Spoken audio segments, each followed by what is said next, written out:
Hi friends, welcome to Muddumari channel. ನಾನು ಸುಮಾರುಣ್. ಮಹಾಭಾರತಕ್ಕೆ ಸ್ವಾಗತ. ಪಾಂಡವರ ಸಮಾಲೋಚನೆ ಹಾಗೂ ವ್ಯಾಸರ ಆಗಮನ. ಪಾಂಡವರು ದ್ವೈತವನದಲ್ಲಿರುವಾಗ ಒಂದು ದಿನ ಸಂಜೆ ಪಾಂಡವರು ದ್ರೌಪದಿಯು ಮಾತನಾಡುತ್ತಾ ಕುಳಿತಿರುವಾಗ ದ್ರೌಪದಿಯು ಧರ್ಮರಾಜನನ್ನು ಕುರಿತು, ಮಹಾರಾಜ, ಚಕ್ರವರ್ತಿಯಾಗಿ ಸಿಂಹಾಸನದಲ್ಲಿ ಇದ್ದವನು ಈಗ ಕಾಡಿನಲ್ಲಿ ಒಂಟಿಯಾಗಿರುವೆ. ಪಾಂಡವರು ವೀರರೆಂಬುದು ಎಲ್ಲರಿಗೂ ಗೊತ್ತು. ಆದರೆ ಇಂದು ಅವರ ಗತಿಯು ಏನೆಂದು ತಿಳಿಯಬೇಕು. ಕಾಡು ಪ್ರಾಣಿಗಳೊಂದಿಗೆ ತಾವು ಸೇರಿ ಬದುಕಿದ್ದಾರೆ. ಭುಜಬಲದ ಪರಾಕ್ರಮಿಯಾದ ಭೀಮಸೇನನು ದೀನನಂತಿದ್ದಾನೆ. ಮೂರು ಲೋಕದಲ್ಲಿ ವೀರನೆನಿಸಿದ ಪಾರ್ಥನು ಸುಮ್ಮನಿದ್ದಾನೆ. ನಕುಲ ಸಹದೇವರು ಕಷ್ಟಪಡುತ್ತಿದ್ದಾರೆ.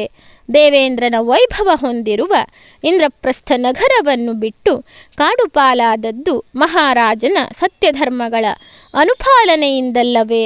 ಇನ್ನು ಎಲ್ಲರೂ ಸುಮ್ಮನೆ ಕುಳಿತಿರುವುದೇಕೆ? ಕ್ಷಮೆ, ಧಾರ್ಮಿಕತೆಗಳಿಂದ ತೊಂದರೆಯಾಗುತ್ತಿದೆ. ಕೌರವರ ವಿಷಯದಲ್ಲಿ ಇನ್ನು ಕ್ಷಮೆಯ ಭಾವವೇಕೆ? ಈ ರೀತಿಯ ಒಳ್ಳೆಯ ಭಾವನೆಯಿಂದಲೇ ನಾವು ತೊಂದರೆ ಪಡಬೇಕಾಯಿತು. ದುರ್ಯೋಧನನು ಅನೇಕ ರೀತಿಯಿಂದ ತೊಂದರೆ ಕೊಟ್ಟನು. ಅವನೆಲ್ಲ ತಪ್ಪುಗಳನ್ನು ಕ್ಷಮಿಸಿದ್ದಾಯಿತು.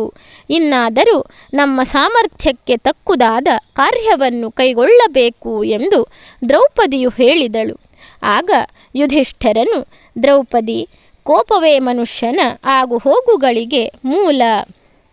ಕೋಪವನ್ನು ಅಡಗಿಸಿಕೊಂಡರೆ ಆಗು, ಇಲ್ಲದಿದ್ದರೆ ಹೋಗು. ಕೋಪ ಬಂದವನು ಪಾಪ ಮಾಡುತ್ತಾನೆ. ಆತನಿಗೆ ವಾಚ್ಯ, ಅವಾಚ್ಯ, ಕಾರ್ಯ, ಅಕಾರ್ಯ, ವಧ್ಯ, ಅವಧ್ಯ ಇವುಗಳ ವಿವೇಕವಿರುವುದಿಲ್ಲ. ಇದನ್ನೆಲ್ಲ ತಿಳಿದೆ ನಾನು ಕೋಪಗೊಳ್ಳುತ್ತಿಲ್ಲ. ದುರ್ಬಲ, ಬಲಿಷ್ಠ ಇಬ್ಬರೂ ಕೋಪ ಬಿಡಬೇಕು. ಇಲ್ಲದಿದ್ದರೆ ದುರ್ಬಲನಿಗೆ ಇಹದಲ್ಲಿ ದುರ್ಗತಿ, ಬಲಿಷ್ಠನಿಗೆ ಪರದಲ್ಲಿ ದುರ್ಗತಿ. ತೇಜಸ್ಸು ಎಂದು ಯಾವುದನ್ನು ಹೊಗಳುತ್ತಾರೋ ಅದರೊಳಗೆ ನಿಜವಾಗಿ ಇರುವುದು ಕೋಪವೇ. ಏಕೆಂದರೆ ದಕ್ಷತೆ, ಶೌರ್ಯ, ಶೀಘ್ರತೆ ಇವು ತೇಜಸ್ಸಿನ ಲಕ್ಷಣಗಳು. ಕೋಪ ಬಂದವನಲ್ಲಿ ಇವು ಇರುವುದಿಲ್ಲ. ಭೂಮಿಯಂತೆ ಕ್ಷಮಾವಂತರಾದ ಮನುಷ್ಯರಿಲ್ಲದೆ ಹೋಗಿದ್ದರೆ ಲೋಕದಲ್ಲಿ ಸಮಾಧಾನ ಹೇಗೆ ಕಂಡುಬರುತ್ತಿತ್ತು? ಏಕೆಂದರೆ ಕೋಪದ ಪರಿಣಾಮ ಜಗಳ, ಬೈಗುಳಿಗೆ ಪ್ರತಿಬೈಗುಳು, ಹಿಂಸೆಗೆ ಪ್ರತಿಹಿಂಸೆ. ಹೀಗೆ ಕೋಪಿಷ್ಠರಿಂದ ಸರ್ವನಾಶ, ಅಧರ್ಮ ಪ್ರಸಾರ ಇವೆರಡೇ ಆಗುವುದು. ಕೋಪವನ್ನು ಗೆದ್ದವನೇ ವಿದ್ಯಾವಂತ, ಶ್ರೇಷ್ಠ. ಆದ್ದರಿಂದ ತಿಳಿದವನು ಕ್ಷಮಾವಂತನಾಗಿರಬೇಕು. ಭೀಷ್ಮ, ವಿದುರ, ಕೃಪ, ಸಂಜಯ ಎಲ್ಲರೂ ಶಮನವನ್ನೇ ಬೋಧಿಸುತ್ತಾರೆ. ಇದೇ ಆತ್ಮಜ್ಜರ ನಡತೆ, ಸನಾತನ ಧರ್ಮ. ಆದ್ದರಿಂದ ನಾನು ಕ್ಷಮೆ, ಅಹಿಂಸೆ ಇವುಗಳನ್ನು ಹಿಡಿದಿದ್ದೇನೆ ಎಂದರು. ದ್ರೌಪದಿಯು ಧರ್ಮ, ಅಹಿಂಸೆ, ಕ್ಷಮೆ, ರುಜುತ್ವ, ದಯೆ ಇವುಗಳಿಂದ ಮನುಷ್ಯನಿಗೆ ಎಂದೂ ಸಿರಿ ಬರುವುದಿಲ್ಲ. ಹಾಗಲ್ಲದಿದ್ದರೆ ನಿನಗಾಗಲಿ ನಿನ್ನ ತಮ್ಮಂದಿರಿಗಾಗಲಿ ಈ ಕಷ್ಟ ಬರುತ್ತಿತ್ತೇ? ಧರ್ಮವೆಂಬುದು ನಿಮಗೆ ಜೀವಕ್ಕಿಂತ ಹೆಚ್ಚಿನದು. ಧರ್ಮವನ್ನು ನಾವು ಕಾಪಾಡಿದರೆ ನಮ್ಮನ್ನು ಅದು ಕಾಪಾಡುವುದು ಎಂದು ಕೇಳಿದ್ದೇನೆ. ಆದರೆ ಧರ್ಮವು ನಿನ್ನನ್ನು ಕಾಪಾಡುವ ಹಾಗೆ ಕಾಣುತ್ತಿಲ್ಲ. ಏಕೆಂದರೆ ನೀನು ಧರ್ಮದಲ್ಲಿ ಏನು ಕಡಿಮೆ ಮಾಡಿರುವೆ? ಕಾಡಿಗೆ ಬಂದಿದ್ದರೂ ಕಡಿಮೆಯಾಗಿಲ್ಲ. ಹೀಗಿದ್ದರೂ ನಿನಗೆ ಜೂಜಿನಲ್ಲಿ ಬುದ್ಧಿ ಹೇಗೆ ಹೋಯಿತು? ದೇಶಕೋಶಗಳನ್ನು, ನಮ್ಮೆಲ್ಲರನ್ನು ಹೇಗೆ ಸೋತೆ? ಲೋಕವು ಈಶ್ವರನ ಅಧೀನ, ಮನುಷ್ಯನ ಅಧೀನವಲ್ಲ. ನಾವು ಅವನ ಕೈಯಿನ ಬೊಂಬೆಗಳು. ಶುಭಾಶುಭಗಳಿಗೆ ಅವನೇ ಕಾರಣನು. ಪ್ರವಾಹದಲ್ಲಿ ಬಿದ್ದ ಮರದಂತೆ ಮನುಷ್ಯನು ಅಸಹಾಯಕನಾಗಿ ಸ್ವರ್ಗಕ್ಕೋ ನರಕಕ್ಕೋ ಹೋಗುತ್ತಾನೆ. ಭಗವಂತನು ನಮ್ಮನ್ನು ತಾಯಿ ತಂದೆಗಳಂತೆ ದಯೆಯಿಂದ ನೋಡಿಕೊಳ್ಳುವುದಿಲ್ಲ. ಪರರಂತೆ ನಮ್ಮ ಮೇಲೆ ಅವನಿಗೆ ರೋಷವೇ? ಇಲ್ಲದಿದ್ದರೆ ಒಳ್ಳೆಯವರು ಏಕೆ ಕಷ್ಟಪಡುತ್ತಿದ್ದರು? ಕೆಟ್ಟವರು ಹೇಗೆ ಸುಖವಾಗಿರುತ್ತಿದ್ದರು? ನಮ್ಮ ಕಷ್ಟವನ್ನು, ದುರ್ಯೋಧನನ ಸಮೃದ್ಧಿಯನ್ನು ನೋಡಿದರೆ ಈಶ್ವರನನ್ನೇ ಬಯೋಣವೆನಿಸುತ್ತಿದೆ. ಕರ್ಮಕ್ಕೆ ತಕ್ಕ ಫಲವಿದ್ದರೆ ಈಶ್ವರನಿಗೂ ಇದರಿಂದ ಪಾಪ ಬಂದೇ ಬರುತ್ತದೆ. ಕರ್ಮಕ್ಕೆ ತಕ್ಕ ಫಲವಿಲ್ಲವೆನ್ನುವುದಾದರೆ ದುರ್ಬಲ ಮಾನವರನ್ನು ಕಂಡು ಅನು ಅನುತಾಪ ಪಡಬೇಕಾಗುತ್ತದೆ ಎಂದಳು. ಯುಧಿಷ್ಠರನು, ಕೃಷ್ಣೆ, ನಾನು ಧರ್ಮವನ್ನು ಆಚರಿಸುತ್ತಿರುವುದು ಅದರ ಫಲ ನಿರೀಕ್ಷೆಯಿಂದಲ್ಲ. ಧರ್ಮವನ್ನು ಹಾಲು ಕರೆದುಕೊಳ್ಳುವುದಕ್ಕಾಗಿ ಸಾಕುವ ಹಸುವಿನಂತೆ ಭಾವಿಸಬಾರದು. ಅಲ್ಲದೆ ಧರ್ಮವು ನನ್ನ ಸ್ವಭಾವಕ್ಕೆ ಬಂದಿದ್ದು. ರಜೋಗುಣದ ಪ್ರಭಾವದಿಂದ ನೀನು ಧರ್ಮವನ್ನು ಶಂಕಿಸುತ್ತಿರುವೆ, ಈಶ್ವರನನ್ನು ದೂಷಿಸುತ್ತಿರುವೆ. ತಿಳಿದವನು ಸ್ವಲ್ಪದರಿಂದಲೇ ಸಂತೋಷಿಸುತ್ತಾನೆ, ತಿಳಿಯದವನಿಗೆ ಎಷ್ಟು ಬಂದರೂ ಸಂತೋಷವಿರುವುದಿಲ್ಲ, ಫಲ ಕಾಣುವುದಿಲ್ಲವೆಂದು ಧರ್ಮವನ್ನು ದೂಷಿಸಬಾರದು ಎಂದನು. ದ್ರೌಪದಿಯು, ನಾನು ಧರ್ಮವನ್ನು ಹಳೆಯುತ್ತಿಲ್ಲ, ಈಶ್ವರನನ್ನು ನಿಂದಿಸುತ್ತಲೂ ಇಲ್ಲ, ನನ್ನ ಸಂಕಟವನ್ನು ಹೇಳಿಕೊಳ್ಳುತ್ತಿದ್ದೇನೆ. ಪ್ರತ್ಯಕ್ಷವಾಗಿ ಫಲ ಕಂಡುಬರುವುದು ಕರ್ಮದಿಂದಲೇ ಹೊರತು ಧರ್ಮದಿಂದಲ್ಲ. ಅದೃಷ್ಟವನ್ನು ನಂಬಿಕೊಂಡು ನಿದ್ರೆ ಹೋಗಿಬಿಡುವವನು ನೀರಲ್ಲಿಟ್ಟ ಹಸಿಯ ಮಡಕೆಯಂತೆ ನಾಶ ಹೊಂದುವನು. ಶಕ್ತನು ಕೈಲಾಗದವನಂತೆ ಬಹುಕಾಲ ಸುಮ್ಮನೆ ಕುಳಿತುಕೊಳ್ಳಬಾರದು.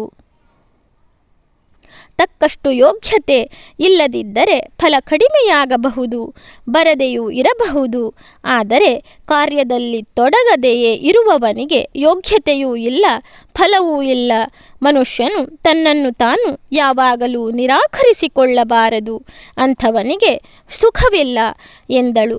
ದ್ರೌಪದಿಯ ಈ ಮಾತುಗಳನ್ನು ಕೇಳಿ ಭೀಮಸೇನನ ಸಹನೆ ಮೀರಿತು. ನಮ್ಮ ಶತ್ರುಗಳ ಸಂಹಾರವಾಗದೆ ನಮ್ಮ ತೊಂದರೆ ದೂರವಾಗುವುದಿಲ್ಲ.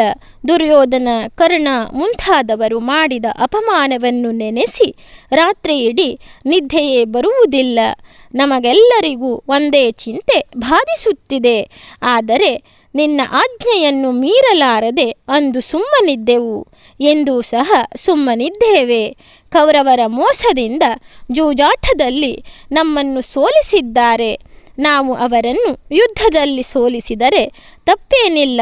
ಪಾಪಿಗಳಾದ ಕೌರವರನ್ನು ನಾಶಪಡಿಸಿ ನಮ್ಮ ರಾಜ್ಯವನ್ನು ಮತ್ತೆ ಸ್ಥಾಪಿಸೋಣ ಎಂದು ನುಡಿದನು. ಭೀಮ ದ್ರೌಪದಿಯರ ಮಾತುಗಳನ್ನು ಕೇಳಿದ ಧರ್ಮರಾಜನು, ನೀವು ಹೇಳಿದ ಸಂಗತಿಯು ಅತ್ಯಂತ ಸೂಕ್ತವಾದದ್ದು. ಜೂಜಾಟದಲ್ಲಿ ನಾವು ಅನಿವಾರ್ಯವಾಗಿ ಭಾಗವಹಿಸುವಂತೆ ಮಾಡಿ ಮೋಸದಿಂದ ನಮ್ಮನ್ನು ಸೋಲಿಸಿ ಅವಮಾನಿಸಿದರು. ಎಲ್ಲರಿಗಿಂತ ಹಿರಿಯನಾದ ಮಹಾರಾಜ ಧೃತರಾಷ್ಟ್ರ ಸಹ ಸುಮ್ಮನಿರಲಿಲ್ಲವೇ? ಅರಮನೆಯಲ್ಲಿ ಮಹಾರಾಜನಾಗಿದ್ದವನು ಇಂದು ಕಾಡಿನಲ್ಲಿದ್ದೇನೆ ಎಂಬ ದುಃಖವು ನನಗೂ ಇದೆ. ಆದರೆ ಇಲ್ಲಿಯೂ ನಾನು ಸತ್ಯಧರ್ಮಗಳಿಗನುಸಾರ ನಡೆಯುತ್ತಿದ್ದೇನೆಂಬ ಸಂತೋಷದಿಂದಲೇ ಇದ್ದೇನೆ. ಜೂಜಾಟದಂತಹ ವ್ಯಸನದಲ್ಲಿ ಅನರ್ಥವಾಗುವುದು ಸಹಜವೇ ಆಗಿದೆ.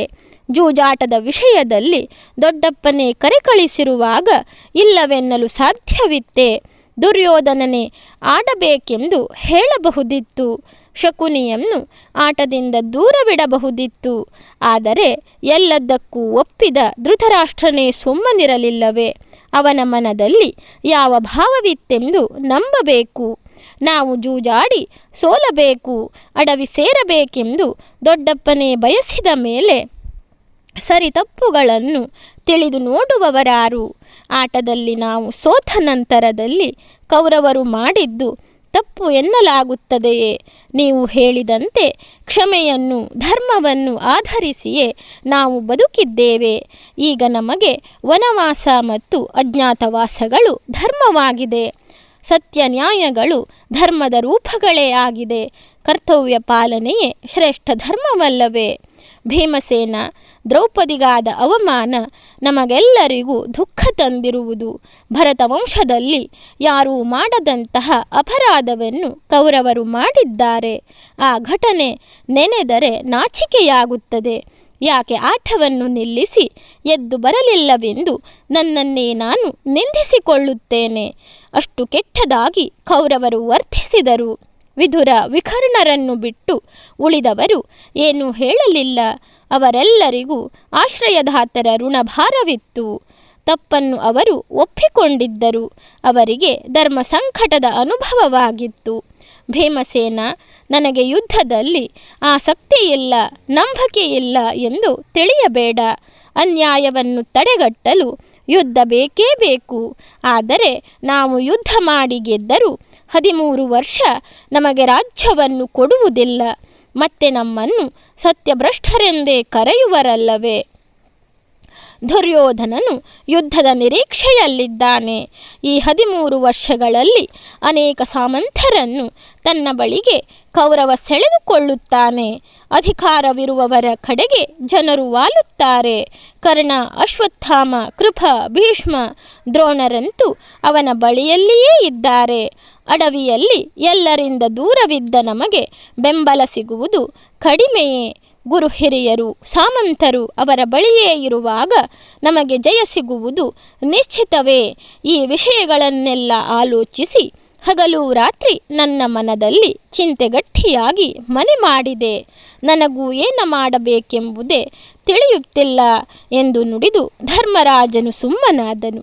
ಧರ್ಮರಾಜನ ಮಾತುಗಳನ್ನು ಕೇಳಿದ ಭೀಮಸೇನ, ದ್ರೌಪದಿ, ಅರ್ಜುನ, ನಕುಲ ಸಹದೇವರು ಅಣ್ಣನ ಅಭಿಪ್ರಾಯದಂತೆ 13 ವರ್ಷಗಳ ವನವಾಸ, ಅಜ್ಞಾತವಾಸ ಮುಗಿಸುವುದೇ ಸರಿ ಎಂಬ ನಿರ್ಣಯಕ್ಕೆ ಬಂದು ತಲುಪಿದರು. ಆ ಸಮಯದಲ್ಲಿ ವೇದವ್ಯಾಸರು ಪಾಂಡವರಿದ್ದಲ್ಲಿಗೆ ಬಂದು ತಲುಪಿದರು. ಪಾಂಡವರ ಚಿಂತೆ ದೂರವಾಗಿ ಒಮ್ಮೆಲೆ ವೇದವ್ಯಾಸರನ್ನು ಸತ್ಕರಿಸಿ ಗೌರವಿಸಿದರು. ಇಂದ್ರಪ್ರಸ್ಥದಲ್ಲಿ ವ್ಯಾಸರು ರಾಜಸೂಯ ಯಾಗದಲ್ಲಿನ ವೈಭವವನ್ನು ನೆನಪಿಸಿದವರೇ, ಈಗ ನೀವು ಅನಿವಾರ್ಯವಾಗಿ ವನವಾಸಿಗಳಾಗಬೇಕಾಯಿತು. ಆದರೆ ಈ ಅವಧಿಯನ್ನು ಸುಮ್ಮನೆ ಕಳೆಯಬೇಡಿರಿ. ಮುಂದೆ ನಿಮಗೆ ಒಳ್ಳೆಯದಾಗುತ್ತದೆ. ದೇವತೆಗಳನ್ನು ಕುರಿತು ತಪಸ್ಸು ಮಾಡಿ ಹೆಚ್ಚಿನ ಶಕ್ತಿಯನ್ನು ಪಡೆಯಲು ಪ್ರಯತ್ನಿಸಿರಿ ಎಂದು ಹರಸಿ ಹೋದರು. ಧನ್ಯವಾದಗಳು ಸ್ನೇಹಿತರೆ.